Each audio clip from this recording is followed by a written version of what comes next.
Israel के अस्तित्व पर अब संकट मंडरा रहा है और साउथ अफ्रीका ने इजरायल को अंतरराष्ट्रीय कोर्ट में घसीटने का काम किया है। और तीसरी सबसे बड़ी खबर यह है, ईरान ने ऐलान कर दिया है अब वो इजरायल को खत्म करके ही मानेगा।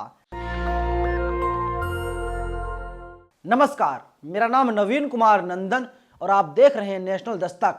आप सबको पता है बीते 85 दिनों से फिलिस्तीन और इजरायल के बीच युद्ध चल रहा है।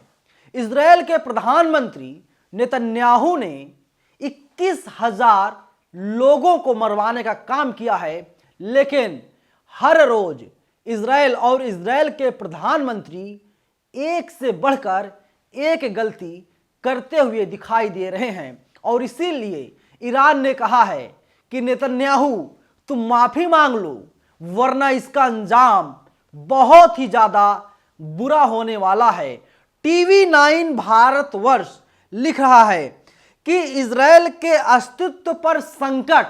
यही बात पिछले 2 महीनों से मैं कह रहा हूं, बता रहा हूं नेतन्याहू को और पूरी दुनिया के लोगों को। अगर युद्ध को नहीं रोका जाता, इजरायल का नाम नक्शे से हमेशा हमेशा के लिए मिट जाएगा। और अब तो टीवी 9 भारतवर्ष भी कह रहा है इजरायल के अस्तित्व पर संकट आ गया है। और इजरायल ने सबसे बड़ी गलती पता है कौन सी की है? उसने मुसावी को मार दिया है। ईरान का टॉप कमांडर मुसावी था, जिसको इजरायल ने मार करके बहुत बड़ी गलती कर दी है। और अब इजरायल बचने वाला नहीं है। तमाम खबरें ऐसी आ रही हैं, अगर उन खबरों की माने तो नेतन्याहू को एक बंकर में शिफ्ट कर दिया गया है। मैं लगातार आपको अपडेट दे रहा था कि नेतन्याहू हर रोज दफ्तर बदल रहा है, हर रोज घर बदल रहा है।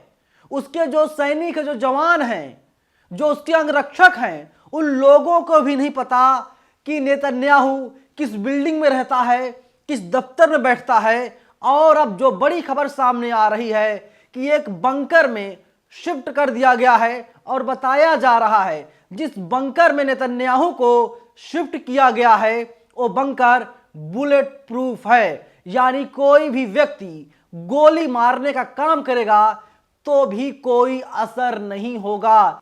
ऐसे बंकर में नेतन्याहू को शिफ्ट किया गया है। अब टीवी 9 भारतवर्ष लिखता है इजरायल ने मुसावी को क्यों मारा, जानना जरूरी है। ईरानी रणनीति का अहम किरदार मुसावी था। इजरायल पर हमलों में सलाहकार मुसावी था। सीरिया इराक में ऑपरेशन का मास्टरमाइंड मुसावी। यूएस बेस पर हमलों में भी शामिल था। हिजबुल्लाह को मुसावी लगातार गाइड कर रहा था और इसीलिए इजरायल मान रहा था, इजरायल को पता था आज नहीं तो कल इजरायल के नाक में मुसावी दम कर देगा। लेकिन मरने के बाद भी मुसावी का जो आतंक है वो कम नहीं हुआ है और इसीलिए मुसावी को मारा गया है। टीवी 9 भारतवर्ष लिखता है ईरान पर हमला, आज इजरायल भस्म हो जाएगा। और इसके अलावा ईरानी कमांडर की हत्या, महायुद्ध का खतरा लगातार मंडरा रहा है। ईरानी विदेश मंत्री की इजरायल को तबाह करने की धमकी मिली है। यानी इजरायल अब पूरी तरीके से तबाह हो जाएगा। ईरान के जो विदेश मंत्री हैं उनका बयान सामने आया है। इजरायल की वॉर कैबिनेट को बंकर में शिफ्ट कर दिया गया है। इसके अलावा इजरायल से जंग लड़ेगा ईरान। 6 बड़े विकल्प हैं। नंबर 1, सीधे इजरायल से जंग की शुरुआत। नंबर 2, हिजबुल्लाह जैसे संगठनों से हमले। नंबर 3, इजरायल के अंदर बड़े drone attack. Number 4, TV 9 Bharatvarsh लिखता है इजरायल पहुंच रही सैन्य मदद पर हमले। नंबर 5, मिडिल ईस्ट में अमेरिकी बेस पर तबाही। नंबर 6, परमाणु हथियार हासिल कर इस्तेमाल करना। यानी तमाम ऐसे विकल्प मौजूद हैं। अगर ईरान अपने पर आ जाएगा तो इजरायल को पूरी तरीके से तबाह कर देगा और इसीलिए इजराइल के अस्तित्व पर अब लगातार खतरा मंडरा रहा है और नेतन्याहू को जो अहंकार था, जो घमंड था, वो चकनाचूर होते हुए साफ तौर पर दिखाई दे रहा है।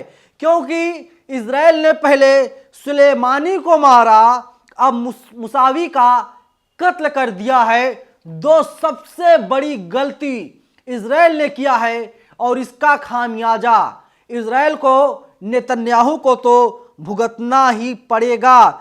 6 बड़े विकल्प हैं। इसके अलावा पूरी दुनिया नेतन्याहू के मुंह पर थूकने का काम तो कर ही रही थी, लेकिन इसी बीच साउथ अफ्रीका की एंट्री होती है और साउथ अफ्रीका पूरे मामले को लेकर के अंतरराष्ट्रीय न्यायालय में पहुंच जाता है। यानी नेतन्याहू अब बुरे फंस गया है। और आप जानते हैं इस युद्ध को लंबा क्यों खींचा जा रहा है? इसीलिए खींचा जा रहा है जिससे नेतन्याहू की गद्दी बची रहे, नेतन्याहू प्रधानमंत्री इजराइल का बना रहे।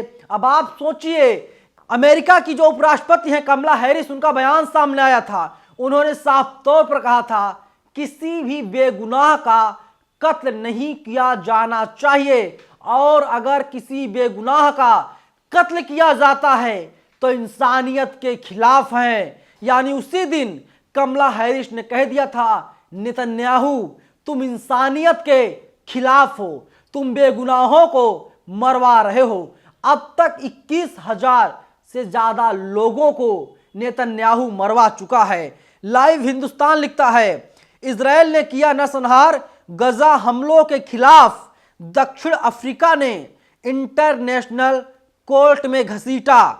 इजराइल हमास वार, दक्षिण अफ्रीका का आरोप है कि इजराइल गजा में व्यापक फिलिस्तीनी राष्ट्रीय, नस्लीय और जातीय समूह के हिस्से के रूप में फिलिस्तीनियों को नष्ट करने के लिए अपेक्षित विशिष्ट इरादे से काम कर रही है और अब अंतर्राष्ट्रीय न्यायालय में मामला दायर किया गया है। हालांकि इजराइल ने इसे घृणास्पद बताते हुए खारिज कर दिया है। एक बयान के अनुसार आईसीजे यानी अंतर्राष्ट्रीय न्यायालय में दायर आवेदन नरसंहार कन्वेंशन के तहत इजराइल द्वारा अपने दायित्वों के कथित उल्लंघन से संबंधित है। इसमें आरोप लगाया गया है कि इजराइल गजा पट्टी में हमास आतंकियों पर कथित सैन्य ऑपरेशन के नाम पर बेकसूर फिलिस्तीनी नागरिकों का नरसंहार कर रहा है। आवेदन में कहा गया है कि इजराइल इस नरसंहार में स्वतंत्र रूप से शामिल है और आगे भी ऐसा करते रहने का उसका इरादा है। लेकिन वहीं दक्षिण अफ्रीका कह रहा है कि लोगों को मारा जा रहा है नस्ल देखकर, जाति देख करके, धर्म देख करके। अब मैं आपको बताता हूं क्या कहा था इजराइल के विदेश मंत्री ने कि हमें सिर्फ 48 घंटे का समय चाहिए, हम हमास को खत्म कर देंगे। अरे 85 दिन का वक्त गुजर गया, तुम हमास को खत्म नहीं कर पाए और फिलिस्तीन आज़ादी के करीब पहुंच गया है। तुम्हारे ही जवानों ने मना कर दिया है, इजराइल के जवानों ने मना कर दिया है कि वे लोग इजराइल के तरफ से युद्ध नहीं लड़ेंगे, मैदान में नहीं जाएंगे, जंग नहीं लड़ेंगे। अब आप सोचिए कि कितना बुरा हाल नेतन्याहू का और इजराइल का होने वाला है। हमास से तो इजराइल निपट नहीं पाया और अब दूसरी सबसे बड़ी ताकत ईरान से पंगा ले लिया है इजराइल ने, नेतन्याहू ने।